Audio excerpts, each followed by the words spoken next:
नमस्कार.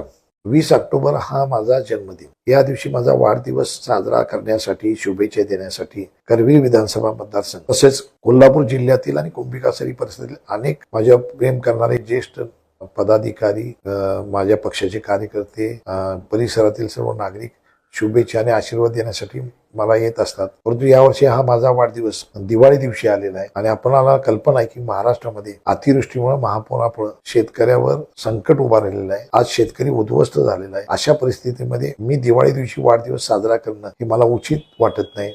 म्हणून मी निर्णय घेतला की माझा वाढदिवस साजरा करायचा नाही. त्यामुळं मी आपणा सर्वांना विनंती करतो की कुठेही माझा वाढदिवसाच्या शुभेच्छाचा डिजिटल बोर्ड, वर्तमानपत्रामध्ये जाहिराती, सोशल मीडियावर न्यूज चॅनेलला आपण कुठल्याही जाहिराती शुभेच्छाच्या देऊ नका. आणि आपण शेतकऱ्याला मदत करण्यासाठी जेवढं शक्य आहे त्या ठिकाणी आपण शेतकऱ्याला मदत करा. ही माझी दिवाळीच्या निमित्ताने, वाढदिवसाच्या निमित्तानं सर्वांना माझा संदेश आहे. आणि मी एवढंच सांगतो की या शेतकऱ्याची दिवाळी सुखी करण्यासाठी, शेतकऱ्याची या आर्थिक संकटातून बाहेर करण्यासाठी राज्याचे मुख्यमंत्री देवेंद्र फडणवीस असतील, आमच्या पक्षाचे नेते एकनाथजी शिंदे साहेब असतील आणि उपमुख्यमंत्री अजितदादा असतील, हे महाराष्ट्र सरकारच्या वतीनं आणि वेगवेगळ्या पक्षाच्या वतीनं सातत्यानं प्रयत्न करत असतात. अशा वेळी आपलीही जबाबदारी आहे की शेतकरी दुःखी असताना आपण वाढदिवस साजरा करणं हे मला उचित वाटत नाही. त्यामुळं मी उद्या होणारा वाढदिवस साजरा करणार नाहीये. मी कोल्हापूरमध्ये नाही आहे. त्यामुळं आपण शेतकऱ्याला मदत करून माझ्या वाढदिवसाला शुभेच्छा दिला असं मी समजतो. आपण शेतकऱ्यासाठी